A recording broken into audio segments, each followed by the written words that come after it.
Morning. 38 degrees yesterday, cool and showery on the mountaintop this morning after a weekend of wonderful tennis.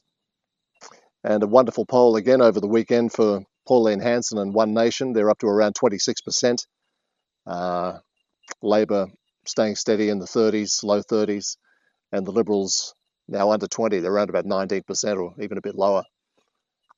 It's incredible to watch, really, isn't it? And the way they're fiddling about over the leadership, you'd think they've got all the time in the world to fix things. They don't really. One Nation is ascendant. The Labor Party, unpopular though it is politically dominant. And still the coalition, both parties, are sorting out their leadership. It's no disrespect to Susan Lee to say that she's not going to be Prime Minister. And she knows that, and they know that. And they need to fix things probably as early as this week. But if they think that Angus Taylor is straight away the answer, and just by putting him in, that things are going to straight away turn around, they're terribly wrong, because most Australians have no idea with respect to Angus who he is. It takes a long time in the public mind to be known, to be understood. It's one of the reasons why Pauline Hanson is doing so well now. She's been around 30 years. Her popularity has ebbed and flowed. She's that kind of politician. But the thing you know about Pauline, which you don't know about Angus Taylor, the Liberal Party, is what she stands for and what she's really prepared to fight for. What is this coalition really prepared to fight for? Which really is their reason to exist. Because if they don't have a reason to exist, they will soon cease to exist. A bit like the Conservative Party is going down that road in the UK at the moment. But for Pauline, perseverance has proved a valuable asset.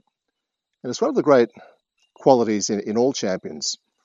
The great golfer Jack Nicklaus won 18 majors, more than anybody else.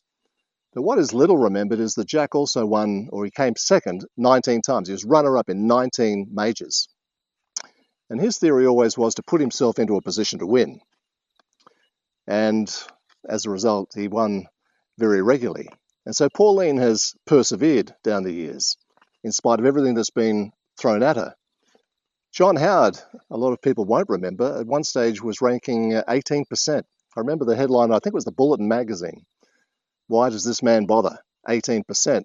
Well, he went on to win 4 elections and become one of our most respected prime ministers. Doesn't say that Pauline Hanson is ever going to be prime minister. That's highly unlikely. But it does mean that her perseverance is being rewarded. It's interesting that the Winter Olympics are about to begin. And again, we'll see so many athletes rewarded for their perseverance, taking the setbacks, getting up, having another go. Like our own Stephen Bradbury. I think Stephen's gold medal is one of the least understood victories in the history of Australia's sport. Last man standing and all that. Well, of course he was the last man standing. They were his tactics. He knew he couldn't outcompete them in speed, so he sat back and hoped for the accident that happened on the final turn and snuck up and won. But Steve's Olympic record was outstanding. Nearly killed himself several times, persevered, and finally he won. Sometimes the race always doesn't go to the swiftest, but goes to the smartest. The tortoise taught the hare that a long time ago. So Pauline Hanson perseveres.